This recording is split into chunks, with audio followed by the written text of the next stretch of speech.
मुजफ्फरपुर से सोच की शुरुआत होती है और आज आप मिलेनियर हैं। कि आप अगर अच्छा बोलने में सक्षम हैं, आपकी कम्युनिकेशन अच्छी है, आपकी इंग्लिश अच्छी है, तो आप ज़िंदगी में कहीं भी पहुंच सकते हो। ट्राई करते जाओ। आप हारोगे तो भी सीखोगे, आप जीतोगे तो सीख ही रहे हो। कभी ऐसा नहीं हुआ फैमिली मेंबर ने कहा कि तुम दिन भर फोन में लगे रहते हो? दुबई, फिर आपको USA, Canada, Germany and France में हमारी कंपनी चल रही है और यूके भी। ऐसे बहुत सारे बिहार के युवा हैं जो काम करना चाहते हैं, जिनके पास जॉब नहीं है, बेरोजगार हैं, वो क्या कर सकते हैं? कंटेंट आपका ऑटोमेटिकली आपके ऑडियंस तक पहुंच जाएगा, आपको फिक्र नहीं करना है। इंस्टाग्राम पेज से हम कैसे कमा सकते हैं और कितनी कमाई हो सकती है? 100 रुपए में हम स्टार्टअप शुरू कर सकते हैं क्या? मैंने अपना स्टार्टअप 0 रुपए से स्टार्ट किया था। उसमें मैंने बस अपना एक इंस्टाग्राम पेज बनाया था। नमस्कार, आप देख रहे हैं बिहार तक और आपके साथ मैं हूं ऋचा शर्मा। और इस वक्त हमारे साथ जो शख्सियत मौजूद है उनकी पहचान मैं इस तरह से आपको करा दूं कि ये बिहार के मुजफ्फरपुर के रहने वाले हैं। बिहार में तो उनकी खास पहचान है ही, लेकिन इन्होंने विदेश में भी अपना डंका बजाया है। विदेशी कलाकारों के साथ काम करने का इनके पास अनुभव है और 24 रुपए से इन्होंने शुरुआत करी थी और आज 15 करोड़ की कंपनी मनीष सिंह ने खड़ी कर दी है। मनीष इस वक्त खुद हमारे साथ है। मनीष, बहुत स्वागत है आपका। बहुत बहुत धन्यवाद मुझे इस मंच पे आमंत्रित करने के लिए। और मैं आज अपने बिहारी भाइयों से कनेक्ट करना चाहता हूं और मैं बताना चाहता हूं कि कैसे आप एक छोटे से गांव से निकल के बड़ा सा कंपनी बना सकते हो और उन सारे लोगों के साथ काम कर सकते हो जिनके लोग सपने में देखते हैं कि काश ये एक्टर एक्ट्रेस मेरे साथ भी आके कुछ काम कर सकते, मैं उनसे जाके ऑटोग्राफ ले सकता था। तो ये चीज़ आसान हो गया है और मैं अपने इस इंटरव्यू में एक्सप्लेन करूंगा कि किस तरीके से आप भी आगे बढ़ सकते हैं। मनीष, मुजफ्फरपुर के आप रहने वाले हैं, तो मुजफ्फरपुर से सोच की शुरुआत होती है और आज आप मिलेनियर हैं, यंगेस्ट मिलेनियर ऑफ इंडिया हैं। ये सोच कैसे शुरू हुई और इसका बीज कहाँ से, हम ये कह सकते हैं कि शुरुआत इसकी कहाँ से हुई? जी, एक्चुअली मैंने जब अपनी स्टार्टिंग की करियर स्टार्ट करी थी तो मैं डीएवी पब्लिक स्कूल मालीघाट में पढ़ता था एंड वहाँ से मैंने अपने फर्स्ट क्लास की पढ़ाई स्टार्ट करी। पढ़ाई स्टार्ट करने के बाद मुझे ये रियलाइज़ हुआ, स्टार्टिंग से ही बहुत गरीबी थी और हम गांव से निकल के आए थे। मेरी मम्मी ने अपने जिद पे एक पूर्वी चंपारण के एक छोटे से गांव पूरन छपरा से निकाल के मुझे मुजफ्फरपुर ले गए थे और वहाँ पे मुझे ये आइडिया लगा कि अब यहाँ जब हम आए हैं तो हमें कुछ ना कुछ तो करना होगा और पूरे जनरेशन को आगे ले जाने के लिए आपका एक सोच ही आगे ले जाएगा। तो मेरे पेरेंट्स शुरू से ही ऐसे थे कि भाई जब आप पढ़ने गए हो तो आपको फर्स्ट आना है, आप अच्छा कर सकते हो। और मुझे भी ये चीज़ रियलाइज़ हुआ कि आप कम मेहनत में भी अच्छा कर सकते हो। जस्ट आपका जो कम्युनिकेशन है, इंग्लिश जो सब्जेक्ट है, वो आपका स्ट्रांग होना चाहिए। तो स्टार्टिंग की जर्नी जब मैं स्कूलिंग से स्टार्ट किया तो स्कूल में मेरे बहुत सारे फ्रेंड्स बने, बहुत सारे टीचर्स के साथ मैं इंटरेक्ट करता था। बट ऑल इन ऑल मुझे एक बात समझ में आई कि आप अगर अच्छा बोलने में सक्षम हैं, आपकी कम्युनिकेशन अच्छी है, आपकी इंग्लिश अच्छी है, तो आप ज़िंदगी में कहीं भी पहुंच सकते हो। साथ साथ ही मैं स्कूल के साथ, मैं जब स्टार्टिंग के 6-7 में था तो उस समय फेसबुक भी बहुत ज़्यादा ट्रेंडिंग पे था, तो मैं लोगों के साथ बात करना बहुत पसंद था। फॉरेनर लोगों को मैं सामने से जाके मैसेज करता था और चूंकि मैं इंट्रोवर्ट था तो मैं लोगों से ओपन वर्ल्ड में मैं उतना इंटरेक्ट नहीं कर पाता था। बट जब मैं लोगों के साथ ऑनलाइन इंटरेक्ट करता था तो मुझे बहुत ज़्यादा कॉन्फिडेंस फील हुआ एंड इस कॉन्फिडेंस के कारण ही ऐसा हो पाया कि मैं आज 3000 से ज़्यादा क्लाइंट के साथ काम कर चुका हूं जो कि सारे इंटरनेशनल है। और मैं अभी इंटरनेशनल गया भी नहीं हूं, मैं इंडिया में ही बैठे बैठे मैं काम कर रहा हूं। नहीं, बिल्कुल आपकी कंपनी के बारे में भी हम समझेंगे और किस तरीके से आप काम करते हैं वो भी समझेंगे, लेकिन उससे पहले मनीष को समझ लेते हैं। मनीष, मुजफ्फरपुर से आपकी शुरुआत होती है। बचपन में मनीष कैसे थे? बचपन कैसे गुजरा है?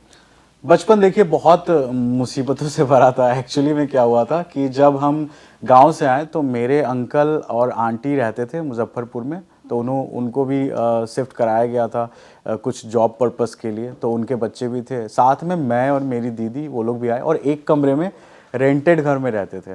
तो ये उस समय की काफ़ी, और उस समय हम स्कूलिंग करते थे। तो आप सोच सकते हो कि अगर उस टाइम पे अगर हम कुछ अच्छा ना करें तो हमारे लिए वो ऐसा हो कि हम प्रिविलेज का गलत इस्तेमाल कर रहे हैं। तो आज भी अगर जो पेरेंट्स को लगता है कि हम अपने बच्चों को प्रिविलेज दे रहे हैं कि वो एक अच्छे स्कूल में पढ़ रहे हैं, एक अच्छे कॉलेज में पढ़ रहे हैं, तो बच्चों को उसका फ़ायदा नहीं उठाना चाहिए और प्रूफ करके देना चाहिए कि आखिर आप उन रिसोर्सों को यूज़ करके किस तरीके से अच्छा कर सकते हो। तो मैं बता दूं कि स्कूल में जब मैं था तो मुझे इंटरनेट यूज़ करना बहुत पसंद था। मैं इंटरनेट से ब्लॉग्स की रिसर्च करता था। कुछ कोई भी चीज़ जो मेरे, मान लो मेरे स्कूल में कोई कंपटीशन आता था, एक कंपटीशन आया था जब मैं 6th क्लास में था, तो एक all India talent reward exam करके एक कंपटीशन था और उसमें स्कॉलरशिप अमाउंट था 30,000 रुपीज़ का। तो आई थॉट कि अब ये मौका मेरे लिए बहुत अच्छा है, मैं बहुतों के भीड़ में आगे आ सकता हूँ और लोग मुझे पहचानेंगे। मैं क्लास में ऐसे अच्छा कर रहा था बट मुझे लगा कि कुछ और अच्छा करना चाहिए। तो that was the first extra ordinary opportunity जो मेरे सामने आया था। तो मैंने उसके लिए तैयारी भी कुछ ऐसे किया कि मैं साइबर कैफ़े जाता था और उससे रिलेटेड जो कुछ टेक्स्ट होता था डाल के मैं सर्च करता था कि आखिर क्या क्वेश्चंस आ सकते हैं या पहले क्या आया होगा। तो आई गॉट टू फाउंड कि मेरे पास बहुत सारे क्वेश्चंस मिल गए, मैं उनको तैयार कर लिया और अगले दिन गया। एंड आफ्टर डैट जब रिज़ल्ट आया तो मैंने पूरे ऑल इंडिया में टॉप किया था, रैंक 1 आया था और मुझे फिर उसके बाद उसके लिए चेक भी मिला था। तो कुछ कहानी ऐसी हैं कि मौकाएं आते गई और मैंने उन मौक़ों को छोड़ा नहीं और उन मौक़ों पे मैंने हर बार चौका मारा है, क्योंकि मुझे हारने का डर नहीं था। मैं हमेशा से करता कि भाई ट्राई करते जाओ, आप हारोगे तो भी सीखोगे, आप जीतोगे तो सीख ही रहे हो। नहीं, और मनीष, होता है क्या कि जब हम बचपन में होते हैं तो हमें हमारा एक सपना होता है कि हमें ये बनना है। मनीष को क्या बनना था? जी, मेरा सपना था कि मुझे कंप्यूटर इंजीनियर बनना था। अच्छा। अब मुझे फ़ोन्स कंप्यूटर्स में बहुत ज़्यादा मतलब इंटरेस्ट था, बट एक्चुअली जब मैं कॉलेज वाले मोड में गया, जब कॉलेज वाला मेरा टाइम स्टार्ट हुआ तो मुझे अनफॉर्चुनेटली कंप्यूटर साइंस नहीं मिला, बीटेक में मुझे इलेक्ट्रॉनिक्स इंजीनियरिंग मिला। तो that was a disappointment at that time. तो उसके बाद की भी कहानी है, जो बहुत सारे चेंजेस आए और बहुत स्ट्रगल भी था बीच में। तो बाकी मैं बनना तो वही चाहता था, शुरू से ही कुछ एक्स्ट्रा ऑर्डिनरी सोच नहीं थी। एंड जो घर के आसपास में लोग देखते थे कि उस टाइम पे बीटेक वालों का कुछ ज़्यादा ही रिस्पेक्ट था, लोग कहते थे कि अरे वो इंजीनियर है, उसका बेटा इंजीनियर है। तो आई थॉट कि यार ये चीज़ जो है बहुत अच्छा होगा, तो मैंने भी ट्राई किया कि हाँ मुझे भी यही करना चाहिए। अच्छा, इंटरनेट सर्फिंग की आप बात कर रहे हो कि मुझे बहुत उसमें इंटरेस्ट था, तो फ़ोन आपके पास जो पहला आया था वो जी। कौन सा था? एक्चुअली फर्स्ट टाइम पे जब मेरे पास फ़ोन आया था तो मेरी मम्मी जो है ना वो मेरे साथ रहती थी मुजफ्फरपुर में, जब मैं जिस टाइम पे मेरे पास फ़ोन आया था, और मेरे पापा असम रहते थे। तो एक्चुअली क्या हुआ था कि मेरे पापा ने मम्मी को एक ला के फ़ोन दिया था, क्योंकि किसी को नहीं पता था कि उस फ़ोन में वीडियो कॉलिंग का फीचर था। तो एक चाइनीज़ फ़ोन था, बट स्टार्टिंग में उस टाइम पे फ़ोन आना वो खुद में एक बड़ा बात होता है। तो जब पापा ने बता के जाते थे कि ऐसे ऐसे आप वीडियो कॉलिंग कर सकते हो और फेसबुक पे आप अपना फ़ोटो अपलोड कर देना और मेरे पापा अपना फ़ोटो अपलोड करते, ताकि एक दूसरे को देख सके। अब पापा 1 साल पे 2 साल पे एक बार आते थे, वो पेट्रोल पंप पे कैशियर का काम करते थे। तो और मेरी मम्मी यहाँ पे हम सारे जो बच्चे थे, मैं, मेरी दीदी और मेरे कज़न, सबको वो संभालते थे। तो ऐसा कुछ सब था। तो जब फ़ोन मेरे पास आया उस समय, तो मैं छुप छुप के यूज़ कर लेता था। एंड उसी टाइम पे मुझे आइडिया आते गया कि अरे भाई, अगर ये फ़ोन में ब्राउजिंग स्पीड इतना है तो इसको स्पीड और ज़्यादा कैसे कर सकते हैं। चलो सिम का इंटरनेट का खर्चा आ रहा है तो इसको फ्री कैसे कर सकते हैं। तो ये सारी चीज़ें उस समय इंटरनेट पे अवेलेबल होती थी और मुझे वो सर्च करना आता था। तो मैं इंटरनेट फ्री कर लेता था, मैं किसी भी ऐप के साथ कुछ छेड़छाड़ कर लेता था। तो ये सारे स्किल्स जो है वो आगे जाके काम आए कहीं ना कहीं। और सबसे ज़्यादा इम्पॉर्टेंट चीज़ है कि आप इंग्लिश को समझते हो। आप जब इंग्लिश समझते हो तभी आप ब्राउजिंग समझते हो, तभी आप सोशल मीडिया समझते हो, तभी आप आज की डेट में एआई भी समझते हो। तो लैंग्वेज इज़ वेरी इंपॉर्टेंट और वही मेरे साथ हमेशा से रहा है। तो कभी ऐसा नहीं हुआ फैमिली मेंबर ने कहा कि तुम दिन भर फ़ोन में लगे रहते हो? बिल्कुल, बहुत बार हुआ। और एक्चुअली मैं जब मेरा रिज़ल्ट कभी ख़राब होता था तो मेरे पेरेंट्स सीधे बोलते थे कि ये सब फ़ोन का असर है, और मेरे चाचा गुस्सा हो जाते थे। मेरी मम्मी मेरे से फ़ोन छीन के 3 दिन के लिए 4 दिन के लिए वो अलमीरा होता है उसके ऊपर में रख देती थी। जब उनको बात करना होता था पापा से तो बात कर लिया, फिर वापस से ऊपर। तो ऐसा प्रॉब्लम्स तो होता था और ये सबके साथ होता है कि आप जब स्टार्टिंग में फ़ोन के लिए, आजकल बच्चों को बहुत इजीली एक्सेस मिल गया है फ़ोन का, बट हमारे टाइम पे तो भैया आपको पिटाई भी लगनी थी उस फ़ोन के कारण। और कभी कभी ऐसा होता कि मान लो आप फ़ोन लेके बाहर चले गए और मम्मी को पता लग गया, फिर तो समझो सामने आपकी सामत आनी है, पिटाई अच्छे से होना है। तो ये चीज़ है। तो 10th मनीष ने कर लिया, फिर जी। उसके बाद आगे की पढ़ाई कैसे हुई आपकी? जी, जब मैं 10th में था तो उस टाइम पे मेरा कुछ मेरी गर्लफ्रेंड भी बनी थी। तो उस टाइम पे मैं पढ़ाई में बहुत अच्छा था, मैं सब कुछ अच्छा ये करता था। गर्लफ्रेंड वाला किस्सा सुनना चाहूंगी, कब बनी थी? मेरी गर्लफ्रेंड जो बनी थी वो 9th क्लास में बनी थी। तो उस टाइम पे मैं नया नया ये सब एक्सपीरियंस हुआ, तो मुझे लगा कि ये भी कुछ नया चीज़ है। मैं पढ़ाई में तो था ही अच्छा थोड़ा, और टॉप भी मार लिया करता था। तो एक इवेंट पे मैं स्कूल के तरफ से गया था एक दूसरे स्कूल में कंपटीशन के लिए, वहाँ पे भी वो लड़की आई थी कंपटीशन के लिए, तो वहाँ पे हम लोग मिले थे। बट आफ्टर डैट क्या हुआ कि फिर हम लोग अलग हो गए, मुझे कोटा जाना पड़ा बीटेक के IIT जेई के प्रिपरेशन के लिए। तो वहाँ पे फिर आप समझो, आप सबका तो वैसे ही है कि आशिकी वहीं ख़त्म हो जाता है, चाहे कोई भी कितने बड़े आशिक हो। तो फिर वहाँ गया, बट चीज़ें थी, डिस्ट्रैक्शंस थी बहुत ज़्यादा। कोटा में भी मैंने फील किया कि वहाँ भी बहुत ज़्यादा डिस्ट्रैक्शन, अगर आप बिहार से जाते हो तो हर चीज़ आपको नया दिखता है, वहाँ पे हर चीज़ बहुत स्टैंडर्ड लगता है, तो आप वहाँ कहीं ना कहीं घुल मिल जाते हो और चीज़ें आपके हाथों से निकलने लगती है। तो आप जो पैशनेट होके जाते हो, वो अगर आप डिसिप्लिन फॉलो नहीं किया आपने, तो वहाँ आप भटक जाओगे, और 90% लोगों के साथ यही होता है। तो आफ्टर 10th जब मैं वहाँ से निकला, तो मेरा जेई मेन निकला, जेई एडवांस नहीं निकला। तो वहाँ पे मेरे साथ बहुत लगा कि हाँ, ऐसा नहीं होना चाहिए। मैं शुरू से ही बहुत कॉम्पिटिटिव था, बहुत शुरू से ही मेरा एटीट्यूड था कि मैं कभी गिव अप नहीं करूँगा। But first time I felt कि हाँ, सब कुछ हाथ से जा रहा है और जो एक सपना था वो पूरा नहीं हो रहा है। नहीं, वो मैं समझना चाहूंगी, क्योंकि क्या होता है कि जब हम पढ़ रहे होते हैं, जो हमें चाहिए वो नहीं मिलता है तो हम टूट जाते हैं। जी बहुत सारे ऐसे केसेस हुए कोटा में सुसाइड को लेकर जी भी। जी उस समय खुद को कैसे मजबूत रखे? जी एक्चुअली क्या होता था कि आप जब बाहर अपने पेरेंट्स को छोड़ के जाते हो, तो हर चीज़ पहले तो आप एक एक्सपेंस चीज़ें समझते हो कि भैया पैसा हम पे आया है, अब उसे खर्च कैसे करना है, कहाँ खर्च करना है, किताबें लूँ या घूम के आऊँ, और या फिर कहीं जाके किसी कोई गर्लफ्रेंड बना लूँ, उसके साथ घूम के आऊँ। तो कोटा में तो अक्सर ये चीज़ें बहुत कॉमन है।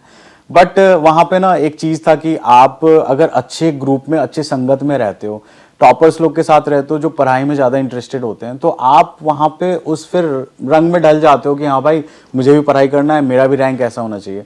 बट कहीं से अगर आप भटक गए तो ऐसा आपको लगेगा कि ये सब मेरे हाथ से निकल चुका है। और कोटा हो, चाहे दिल्ली हो, चाहे मुंबई हो, आप कहीं भी अगर बिहार से पढ़ने जाते हो तो जिम्मेदारी हर किसी के ऊपर होता है, और पेरेंट्स भी अपने प्रिविलेज से ऊपर जाकर, मतलब उनके अपने हैसियत से ऊपर जाकर वो अपने बच्चों को पढ़ाते हैं। अगर लेट से उनका बजट लाख रुपए का है, तो वो 1.5 लाख वाले कॉलेज में आपको डालेंगे। अगर 2 लाख का है तो 2.5 लाख वाले में डालेंगे, क्योंकि इसके पीछे का रीज़न भी है, वो चाहते हैं कि मेरा बच्चा जो मेरे हिसाब से जो चीज़ अचीव करना चाहता है वो कहीं बेटर कर ले, मे भी उनके एफर्ट से। तो आज वही चीज़ समझ में आता है, बहुत टाइम के बाद ये सब चीज़ रियलाइज़ होता है कि हमारे पेरेंट्स भी इतना ज़्यादा सेक्रीफाइस करते हैं, और ख़ासकर बिहारी पेरेंट्स जो होते हैं वो तो और ज़्यादा सेक्रीफाइस करते हैं, क्योंकि आपको कहीं ना कहीं ना पता हो, लेकिन आप जब जाते हो आज के टाइम में, कोई लाख रुपए कमाने वाला, महीने कमाने वाला भी नोएडा, दिल्ली जैसे जगह पे सरवाइव करना बहुत मुश्किल होता मुश्किल है। होता है वाकई। एंड तो फिर यहाँ से आगे की शुरुआत कैसे होती है? जी, यहाँ से मेरे साथ क्या हुआ कि जब कोटा वाला फेज ख़त्म हुआ तो मैं फिर टूट गया, पटना आ गया, and I started preparing for SSC and CCL and all. तो फिर मुझे लगा कि अब जो चीज़ें हैं वो बैकवर्ड टर्न ले रही है, और मैं उसी जगह जा रहा हूँ जहाँ नहीं जाना चाहता था, जिस चीज़ों को मैं ज्वाइन नहीं करना चाहता था। एंड फिर भी मैंने प्लान बनाया कि चलो अब यहाँ से निकलते हैं। कुछ कॉलेजेस के लिए मैंने फॉर्म डाला, फिर से मैंने जेई मेन डाला, तो मेंस तो निकल गया, एडवांस फिर से नहीं निकला। तो फिर मैं उसके बाद आईपी यूनिवर्सिटी का एक आया था, उसमें काउंसलिंग में मुझे एक अच्छा कॉलेज मिल गया, दिल्ली टेक्निकल कैंपस। तो फिर वहाँ पे मैं गया पढ़ाई करने के लिए। बट अगेन जब मैं कॉलेज में गया तो आई रियलाइज्ड कि अब आप उस फेज में आ चुके हो कि आई हैव टू चेक कि भैया मेरा सीटीसी क्या होगा आफ्टर कॉलेज, मेरा सैलरी क्या होगा, और इतने खर्चे में मैं आईफोन कितने टाइम में ले पाऊंगा, या फिर मैं कहीं घूमने जाऊंगा या नहीं। तो आई रियलाइज्ड कि आप पढ़ाई करने के भी 4-5 साल तक आपका स्ट्रगल ही रहेगा। तो दैट वाज बिगेस्ट थिंग, जो मैं सोच रहा था कि यार मैं पढ़ने में भी थोड़ा ठीक हूँ, बट स्टिल मैं ये चीज़ें अगर ऐसे करूँ तो सही नहीं लगेगा, और मेरे पेरेंट्स भी मुझसे ज़्यादा अच्छा एक्सपेक्ट करते हैं। एंड उस टाइम पे एक प्रॉब्लम आ गया कि मेरे मम्मी पापा दोनों का हार्ट में एक प्रॉब्लम आ गया जिसके कारण डॉक्टर ने उनको सर्जरी लिख दिया। एंड मेरी तभी मम्मी आप को कौन से ईयर में थे? I was in first year, first year. Starting था उस समय। बट उस टाइम तक ना मैं कुछ कमाना स्टार्ट कर दिया था। मैं उस टाइम पे ना कुछ social media services, graphic design और इंस्टाग्राम फेसबुक से रिलेटेड जो भी उस टाइम पे फेमस तो इंस्टाग्राम फेसबुक था, यूट्यूब था, तो उससे रिलेटेड जो जो सर्विसेज हो सकती थी, जैसे यूट्यूब पे कुछ ऐड चलाना या फिर इंस्टाग्राम पे किसी के लिए मैंने ऐड चला दिया या उनके लिए पोस्ट बना दिया, कैप्शन कर दिया, तो ये आज के डेट में एजेंसीज कर रही है। उस टाइम पे एज ए फ्रीलांसर हम भी कर सकते थे और लोग डायरेक्टली पे करते थे। तो क्योंकि ये competition- सीखा कहाँ से? कॉलेज के टाइम? ये एक्चुअली ये एक लाइफ स्किल है। जब मुझे लगा कि प्रॉब्लम्स आ रही है तो मैंने सोचा कि यार ऑब्वियसली हम भी स्क्रॉल करते हैं, हम भी अपने इंस्टाग्राम के लिए पोस्ट बनाते हैं, कुछ टेक्स्ट लिखते हैं, अच्छा सा बढ़िया सा कैप्शन इंटरनेट से ढूंढ के लाते हैं। तो आई फाउंड कि हर चीज़ हम खुद जब कर रहे हैं अपने लिए, तो इसी पर्सनल ब्रांडिंग को हम किसी कंपनी के लिए भी कर सकते हैं, किसी लोकल क्लाइंट के लिए भी कर सकते हैं। अब जैसे मैं बिहार में, लेट्स से मुजफ्फरपुर में रह रहा हूँ, बगल में कोई बेकरी का दुकान है और बेकरी वाला जो है अपने ऑफलाइन बिजनेस को ऑनलाइन ले जाना चाहता है। तो उसको बेसिक क्या चाहिए? उसको चाहिए कि सोशल मीडिया उसको कोई मैनेज कर दे, उसका गूगल माई बिजनेस कोई मैनेज कर दे। तो वो चीज़ को लेके मैं गया, लोगों ने बोला कि हाँ ये चीज़ मुझे चाहिए, इस सर्विस की ज़रूरत है। मैंने उनको दिया, वही कोई 500 रुपये किसी ने पे किए, किसी ने 2000 पे किया। ऐसे करते करते मैं सीखना स्टार्ट किया। और अक्सर लोग जो डिजिटल मार्केटिंग में इंटर्नशिप भी करते हैं तो उनको यही सिखाया जाता है, वो जाके यही करते हैं। तो आप भी जाके अपने लोकल गली वाले किसी दुकान के साथ जाके आप ऑनलाइन काम कर सकते हो, तो इस तरीके से। तो ये वाला स्किल मुझे आ गया था उस टाइम तक। फिर जब ऑपरेशन का टाइम आया और ऑपरेशन में पैसे लगने थे, तो मैंने उस टाइम पे क्या किया कि जो मैं चीज़ें बेच रहा था उसको मैंने ना मास लेवल पे एडवर्टाइज करने का सोचा। तो मुझे कुछ पेजेस मिले, मीम पेजेस मिले। तो मीम पेजेस में मैंने ना ये सर्विसेज को ना एक टेम्पलेट बना के दे दिया और मेरे से उन्होंने 500-200 ऐसे रुपए लिए और स्टोरीज लगा दिया। उसके बाद में भर भर के ऑर्डर आने लगे और ये बात अराउंड 7 साल पहले का है। तो उस टाइम पे कंपटीशन बिल्कुल नहीं था और आया। फिर मुझे रियलाइज़ हुआ कि मैं अब जितना ज़्यादा रिस्क लूँगा, जितना ज़्यादा मैं खुद पे स्पेंड करूँगा, उतना ज़्यादा मुझे प्रॉफिटेबिलिटी मिलेगा, उतना ज़्यादा मुझे बिजनेस मिलेगा। तो ये स्टार्टिंग के टाइम का है और इसी तरीके से मैंने स्टार्ट किया था। तो फिर यहाँ से पढ़ाई भी आपको करनी है और फिर आपके पास सोच भी थी कि ये मैं कर सकता हूँ एक्स्ट्रा, मैनेज कैसे किया? एक्चुअली जब मैंने कॉलेज के साथ साथ जब मैंने बिजनेस स्टार्ट किया तो स्टार्टिंग में तो बहुत मज़ा आ रहा था, सब कुछ सही चल रहा था। बट कुछ टाइम बाद जब कॉलेज से घर पे फ़ोन जाना स्टार्ट हुआ, अब चाहे कुछ भी हो जाए, आप कितने भी अच्छे हो जाओ, कितने भी पढ़ाई कर लो, बट कॉलेज आप नहीं छोड़ सकते हो। और एक पेरेंट्स का होता है कि वो आपका डिग्री देखना पसंद करते हैं, चाहे आप कुछ भी कर लो जिंदगी में, बट दे वांट कि आपके पास डिग्री हो, दे वांट कि आप अच्छे से पढ़ाई की हो। तो वही चीज़ था, कंप्लीट तो मुझे करना था। तो मैं कॉलेज में एक बहुत टाइम बाद गया जब मैं काम स्टार्ट किया था। तो एक मेरे जो एचओडी थे उन्होंने मुझे थप्पड़ मारा, बोला कि तुम लोग बिहारी लोग यही करते हो, यहाँ आके तुम्हें अपने बाप का पैसा उड़ाना है। और बस यही हुआ मेरे साथ। तो मैं वहाँ पे उनको गुस्सा आ गया मुझे। मैं बोला कि भाई, मैं फेंक दिया बैग वहीं पे और मैं वहाँ से निकल गया। लेकिन उन्होंने थप्पड़ क्यों मारा? थप्पड़ मारा क्योंकि मैं कॉलेज नहीं जा रहा था। मैं एब्सेंट कर रहा था। मुझे लग रहा था कि मैं अब पैसे कमाने लगा हूँ तो अब चीज़ें मेरे लिए बहुत सेट हो गई है।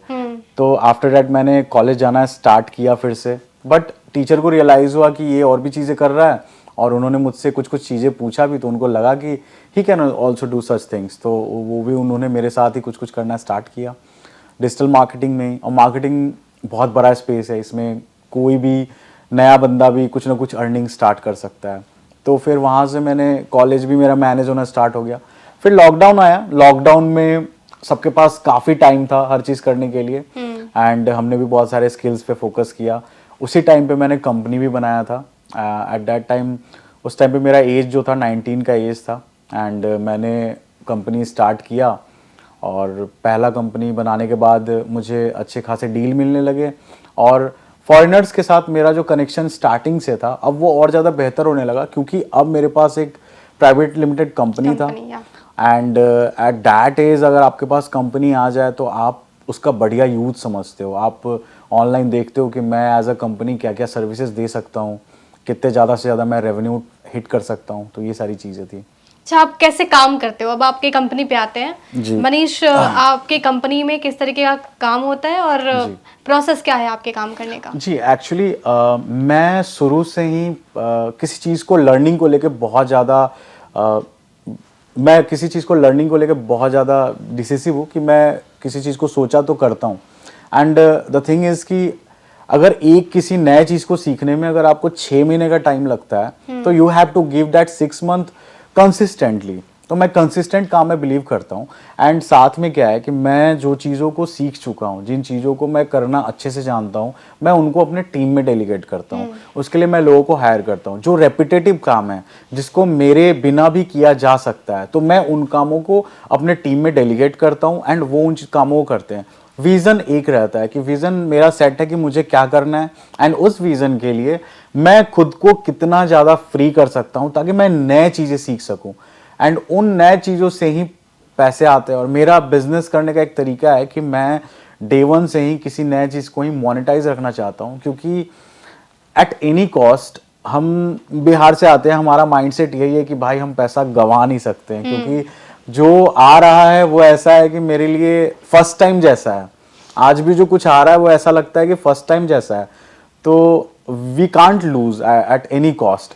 तो वही है कि अगर आप कोई भी चीज़ स्टार्ट कर रहे हो, कोई भी नया चीज़ सीख रहे हो, तो आप उसको रिस्क आउट करने के लिए आप टीम में डेलीगेट करो। चीज़ों को पहले आप टेस्ट रन कर लो कि भाई इससे पैसा आ रहा है या नहीं, मैं इसमें कामयाब हो पाऊंगा या नहीं।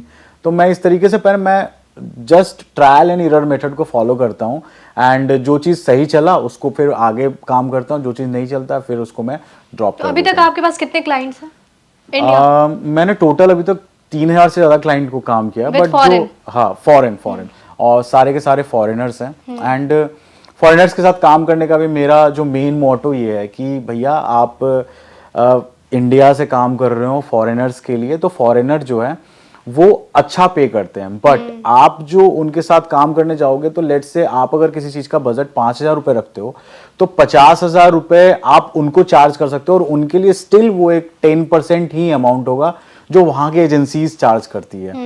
तो लेट्स से मैं अगर कोई वेबसाइट बनाने का एक प्रोजेक्ट लेकर मैं किसी फॉरेनर को पिच करता हूं तो वो बंदा मुझे इजीली 2000 से $2500 तक का मुझे डील दे सकता है।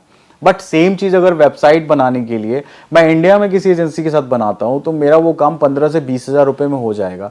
तो कहाँ मुझे क्लाइंट 2 से 2.5 लाख रुपए दे रहा है और कहाँ मैं 10 पे 15,000 रुपए में काम करूंगा। तो ये चीज अगर आपका स्किल बढ़िया है तो आप फॉरेनर्स को अप्रोच कर सकते हो।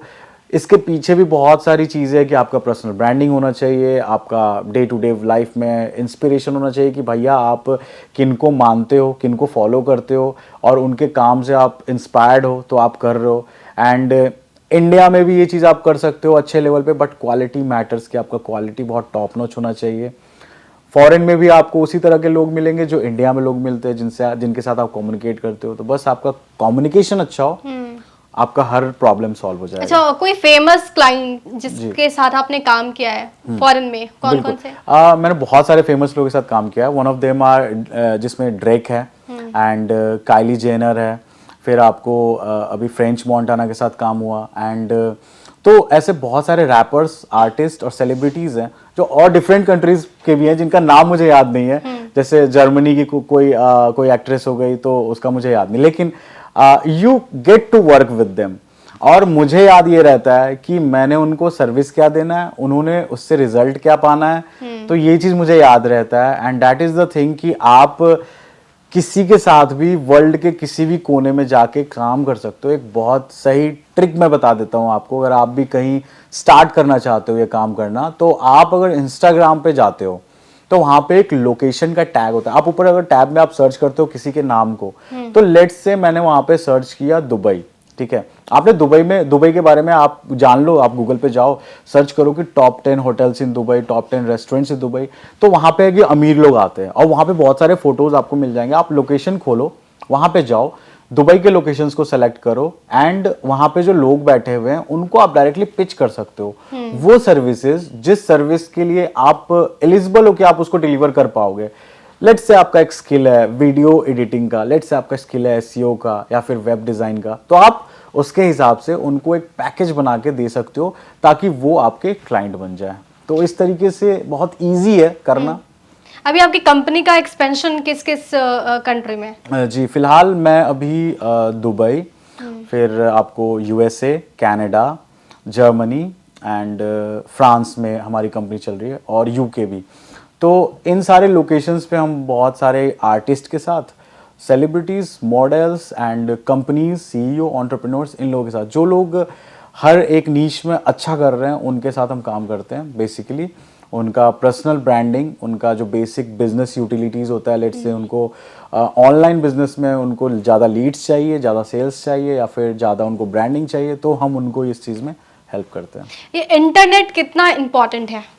देखिए इंटरनेट कुछ ऐसा है कि आज तो डे टू डे लाइफ में हर कोई एआई यूज़ कर रहा है, हर कोई किसी चीज़ का अगर डिटेल्स लेना है तो वेबसाइट जाके खोलना ही है।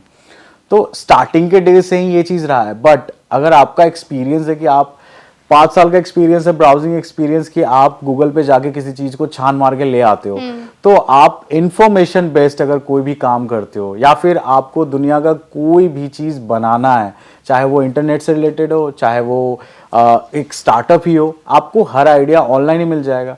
तो इंटरनेट ने आज टीचर्स को रिप्लेस कर दिया है, ये मेरा मानना है, क्योंकि मेरा टीचर इंटरनेट ही है। मैंने सारी चीज़ें इंटरनेट से ही सीखा है एंड जो जिस चीज़ों से मैं आज कमा रहा हूँ उसमें जो मेरे पुरानी पढ़ाई है उसमें से एक मैथमेटिक्स का यूज़ होता है, जो बस मैं पैसे कैलकुलेट करने में या फिर किसको कितना शेयर देना है या फिर मेरा इक्विटी कितना है वो कैलकुलेट करने में होता है। अदरवाइज जो एजुकेशन का चीज़ है वो ज़्यादा यूज़ नहीं आता है। तो अगर आप किसी भी फेज में हो, कुछ भी कर रहे हो ज़िंदगी में, अगर कुछ करना चाहते हो तो बस उठो, इंटरनेट खोलो एंड सर्च कि आप क्या बनना चाहते हो, तो आपको उससे रिलेटेड हर चीज़ मिलना स्टार्ट हो जाएगा। मनीष, यूपी बिहार के बहुत सारे ऐसे बच्चे हैं, मतलब हम हमेशा ये सुनते आते हैं कि यूपी बिहार के बच्चे जो है मैथ्स में बहुत ब्रिलियंट होते हैं और करियर ऑप्शन के तौर पर इंजीनियरिंग, मेडिकल, नहीं तो फिर सिविल्स में जाते हैं। लेकिन मनीष ने एक अलग लाइन पकड़ी और अब फॉरेन के लोगों के साथ काम कर रहे हैं, तो ये खुद में एक तो बहुत बड़ी बात है कि एक इंडियन फॉरेन कंट्री में डंका बजा रहा है। दूसरा कि बिहार से निकल के एक अलग करियर ऑप्शन देख रहे हैं, मिलेनियर बन गया है। ऐसे बहुत सारे बिहार के युवा हैं जो काम करना चाहते हैं, जिनके पास जॉब नहीं है, बेरोजगार है, वो क्या कर सकते हैं? जी देखिए, बिहार, चूँकि मैंने जो रिसर्च किया, मैं देखते रहता हूँ हमेशा बिहार के स्टार्टअप कल्चर के बारे में, तो बिहार में ऑलमोस्ट 2000 रजिस्टर्ड स्टार्टअप्स हैं, जिसमें से 900 स्टार्टअप अकेले पटना से है। एंड कुछ स्टार्टअप्स है जिन्होंने हंड्रेड्स ऑफ मिलियन का टर्नओवर भी किया, जैसे देहात, जिनका 11,000 ब्रांचेस भी अलग अलग जगह पे छोटे स्टोर्स हैं और जिसको $700 मिलियन का फंडिंग भी मिला है। तो इसी तरह से रोडवेज देख सकते हो, जो अभी शार्क टैंक पे आया था, एंड झाजी स्टोर करके भी थे जो अचार बेच रहे थे। तो इट्स लाइक कि हमारे बिहार में भी बहुत ज़्यादा स्टार्टअप कल्चर आया है, लेकिन जो डिफ्रेंसिएशन है कि भैया उनमें और आप में क्या डिफ्रेंशिएट है, तो ये है कि आप विजन नहीं देख रहे हो कि आप आज के ऑनलाइन वर्ल्ड में आप किस तरीके से जो चीज़ें आप दैनिक जीवन में करते हो, लेट्स से आपका पैशन है कि आप भैया कोई क्रीम प्रोडक्ट बनाना चाहते हो, कि कोई ब्यूटी प्रोडक्ट बनाना चाहते हो, या फिर आप कोई ऑनलाइन प्रोडक्ट बनाना चाहते हो, शॉपिफाई स्टोर चलाना चाहते हो, कोई ऐप चलाना चाहते हो, तो उसके लिए एक है कि आपको नींव डालना जरूरी है। नींव डालने का जरूर मतलब हो गया कि आपको पहले प्लानिंग करना होगा, आपको पहले अपना विजन सेट करना होगा कि भाई मुझे बनाना ये है, इसके लिए ज़रूरत क्या क्या चीज़ें हैं। तो हर चीज़ का स्टार्ट होता है एक नाम से। अगर आपको बढ़िया नाम ढूंढने आता है तो आप ब्रांड की पहली सीढ़ी उसी दिन चढ़ गए। तो आप आज भी अगर ऐसा लगता है कि मुझे कुछ स्टार्ट करना है, तो आप माइंड में वो एक नाम ढूंढो जिसको आप शुरू से ही कुछ बड़ा बनाना चाहते थे, या फिर आप उसके साथ कुछ जिंदगी जीना चाहते थे, उसके साथ विजन करना चाहते थे, तो वो नाम आप लिख दो। उस नाम का जाके एक डोमेन ढूंढो। डोमेन ढूंढने के लिए आप namecheap.com जा सकते हो, बहुत बढ़िया प्लेटफॉर्म है, वहाँ पे आप जाके अपने लिए एक डोमेन देख सकते हो। उसके बाद फिर आप वेबसाइट को होस्ट करने का सोचो कि भैया इसको ऑनलाइन हम डालें कैसे। ये बहुत बेसिक चीज़ है, बट लोगों को ऐसा लगता है कि ये काफ़ी कॉम्प्लेक्स है एंड ये चीज़ हम नहीं कर पाएंगे। तो तो आज के डेट में अगर कोई 10 12th या फिर ग्रेजुएशन में है, तो जो भी बंदे कर रहे हैं, तो कुछ ना कुछ आप एक साइड हसल के लिए एक छोटा सा काम करो कि आप एक कोई प्रोडक्ट को उठा सकते हो। उठाने के लिए देखो, आज के डेट में फ्रीलांसिंग बहुत कॉमन चीज है। आप फाइवर पे भी जा सकते हो। फाइवर पे आप जितने सारे गिग्स देखते हो, बहुत सारे वहां पे सर्विसेज लोग लिस्ट आउट किए रहते हैं। जैसे मेरे जैसा कोई बंदा जाके वहां पे 10 प्रोडक्ट लिस्ट कर दिया। आप क्या करो, आप उन प्रोडक्ट को उठाओ और आप अपने इंस्टाग्राम पे, सोशल मीडिया पे, व्हाट्सएप पे आप स्टोरीज में लगाओ, लोगों को दिखाओ कि भैया आप किसी को अगर इस चीज की जरूरत है तो आप मेरे से करा सकते हो। स्टार्टिंग में आप उस चीज को डिलीवर नहीं करोगे, आप उस फाइवर वाले बंदे से बनवा के डिलीवर करोगे, बट काम हो जाएगा। तो अर्निंग का कहीं से भी आप कोई भी ट्राई करके पैसे कमा सकते हो। अच्छा मनीष, फाइवर की अगर हम बात करें तो फाइवर पे बहुत सारे क्लाइंट्स भी हैं, बहुत सारे ऑर्गेनाइजेशन भी है, दोनों हैं। तो ऐसे में वहाँ पे गिग्स कैसे मिलेंगे, कैसे पिच हम उठाएंगे? क्योंकि अभी सब लोग अवेयर है इंटरनेट की दुनिया से, सब चाहते हैं कि हम पार्ट टाइम कुछ करें। फाइवर पे हमें कैसे पिच मिलेगा? जी देखिए, फाइवर एक फ्रीलांसिंग प्लेटफॉर्म है एंड वहाँ पे करोड़ों लोग हैं जो अपने गिग्स को लिस्ट करते हैं। बट चीज़ यहाँ ऐसा है कि आप अगर आपके पास कोई स्किल है, लेट्स से आप ग्राफिक डिज़ाइनर हो या फिर आप कंटेंट क्रिएटर हो या फिर आपका कोई पेज है या एड्स चलाते हो, तो बहुत सारी सर्विसेज हैं। और ढूंढने के लिए आपको बस चाहिए कि आप फाइवर पे पहले एक अकाउंट क्रिएट करो। अकाउंट क्रिएट करोगे तो आपका एक प्रोफाइल बन जाएगा। प्रोफाइल बनाने के बाद आपको क्या करना है कि सारा डिटेल्स आप डाल दो कि भैया मेरा बायो क्या है, हम क्या करते हैं, ठीक है। आप सेम चीज को आप अपने सोशल मीडिया पे भी रेप्लिकेट करो कि भैया आपका फाइवर पे ये प्रोफाइल है, और आप अपने कुछ सैंपल ग्राफिक्स को आप फाइवर पे भी लिस्ट कर सकते हो एंड अपने साथ ही साथ अपने सोशल मीडिया प्रोफाइल पे भी कर सकते हो। जो सबसे इंपॉर्टेंट चीज है जिसके कारण ऑर्डर्स आते हैं वो है कीवर्ड्स। लेट्स से मैं अगर किसी प्लेटफॉर्म पे जाऊं और मुझे फ्लायर्स बनवाना है या फिर कोई प्रेजेंटेशन बनवाना है, तो मैं क्या सर्च करूंगा? प्रेजेंटेशन डिजाइनर, ठीक है, या स्पेसिफिक कीवर्ड होगा हमारा। तो आप जब गिग बनाते हो तो ये स्पेसिफिक कीवर्ड को आप अपने गिग के कीवर्ड में डालो। गिग यानी कि आप अपने सर्विस के कीवर्ड में, और सर्विस का जो टाइटल है वो टाइटल भी आपका यही होना चाहिए। तो एसईओ जो होता है, सर्च इंजन ऑप्टिमाइजेशन, वो बहुत इंपॉर्टेंट होता है। तो ये फाइवर पे भी काम करता है सेम तरीके में। अब मैं क्या करता हूं, हमेशा से जो जेनरिक कीवर्ड्स होते हैं, लेट्स से अगर मैं किसी का यूट्यूब मार्केटिंग करने वाला हूं, तो मैं वहां पे कीवर्ड डालूंगा यूट्यूब एड्स मार्केटिंग। तो ये एक सिंप्लीफाइड कीवर्ड हो गया। मैंने उससे रिलेटेड थंबनेल बना दिया बहुत बढ़िया सा, प्रोफाइल मेरा ऑलरेडी बन चुका है, मैंने बायो लिख रखा है, मैंने क्वेश्चन आंसर लिख रखा है।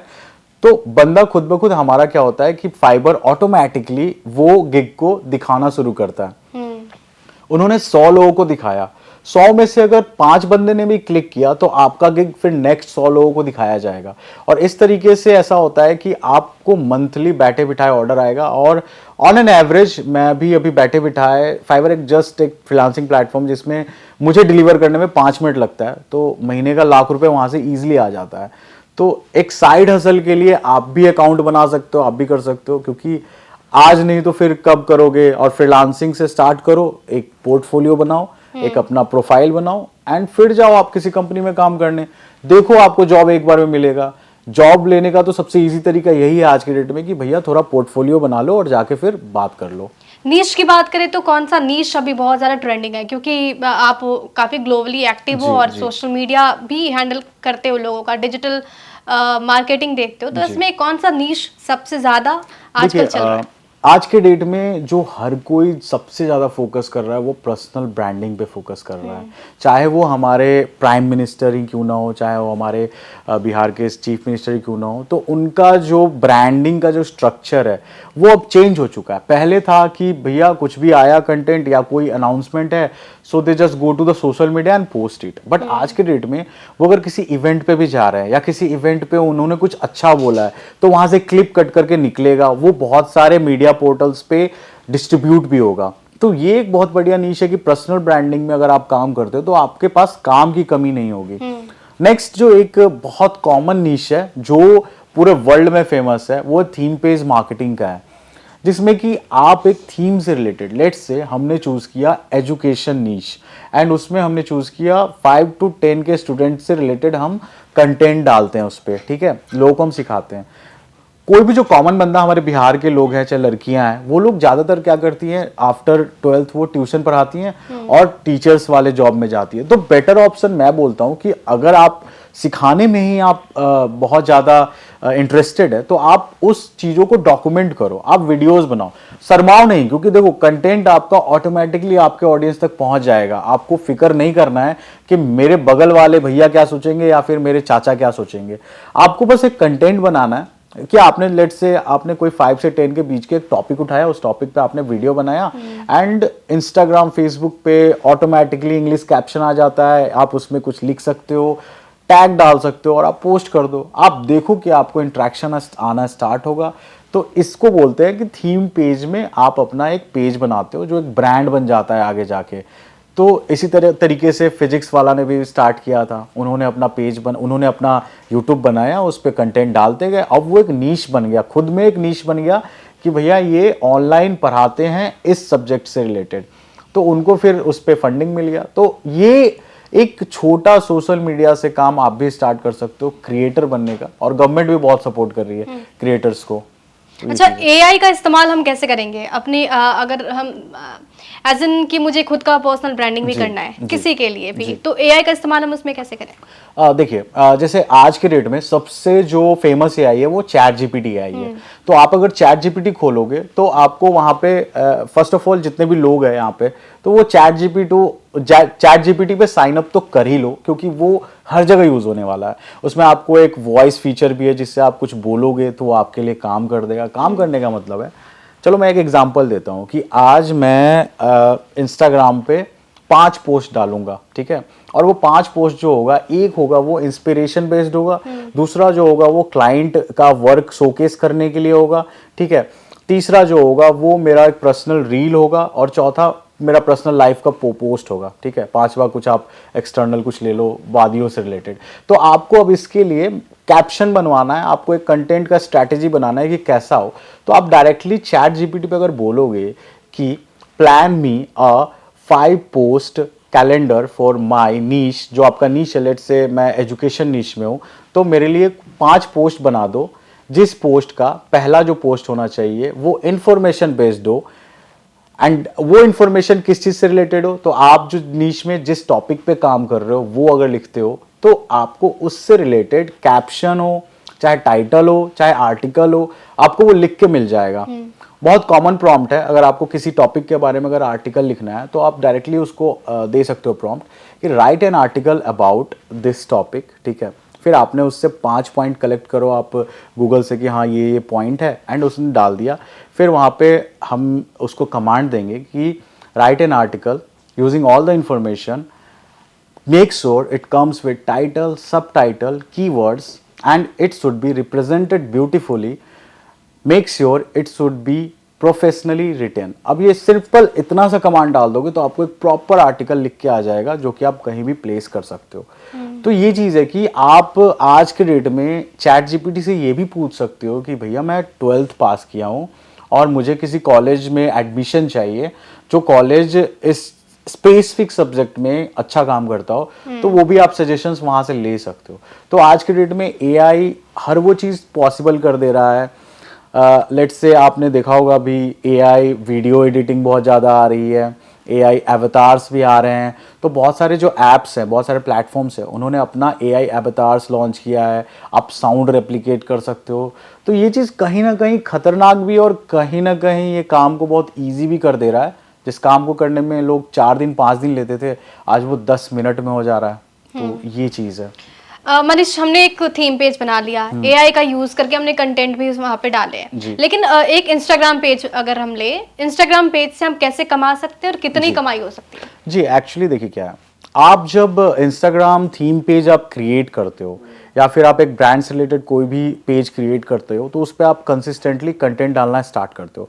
कंटेंट पे आपको एंगेजमेंट आना स्टार्ट होता है। आज के डेट में आप अगर अपने प्रोडक्ट को आप खुद वीडियो बना के रील्स के थ्रू आप प्रमोट करते हो कि लेट से आपका ये प्रोडक्ट है, आप इस प्रोडक्ट को इस प्रॉब्लम को सॉल्व करने के लिए बनाया आपने, आपको कुछ ना कुछ कस्टमर्स वहाँ से मिलना स्टार्ट हो जाएंगे, ठीक है।